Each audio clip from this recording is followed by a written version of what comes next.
Bekas pemimpin UMNO, Isham Jalil, menegaskan bahawa beliau telah pun memilih individu tertentu untuk berdebat dengannya, khususnya melibatkan isu ekonomi.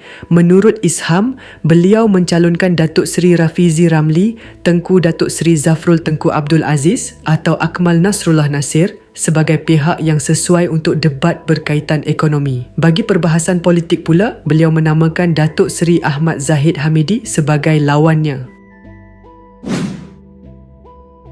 Menerusi hantaran di Facebook, beliau berkata, "Saya ingin berdebat dengan Rafizi, Zafrul atau Akmal Menteri Ekonomi berkenaan ekonomi dan Zahid berkenaan politik. Dulu dia pernah ajak berdebat dan saya telah setuju tetapi dia lari. Namun mereka tak berani untuk berdebat dengan saya. Malah pihak kerajaan subkonkan debat ini kepada anak-anak ayam JCOM yang gigih petik nama saya hari-hari konon nak berdebat dengan saya. Walaupun mereka tak pernah lulus belajar ekonomi dan kira hutang negara pun salah dan diketawakan oleh ahli ekonomi.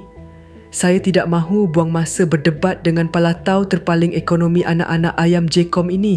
Itu benda bodoh," selar Isham. Tambah Isham yang kini dikatakan lebih mesra dengan PAS, beliau turut menggesa pihak kerajaan supaya tidak menyerahkan urusan debat tersebut kepada individu yang disifatkannya sebagai anak-anak JCOM. Katanya lagi, "Minta anjurkan supaya Zafrul atau Rafizi atau Akmal berdebat dengan saya. Jangan hantar anak ayam.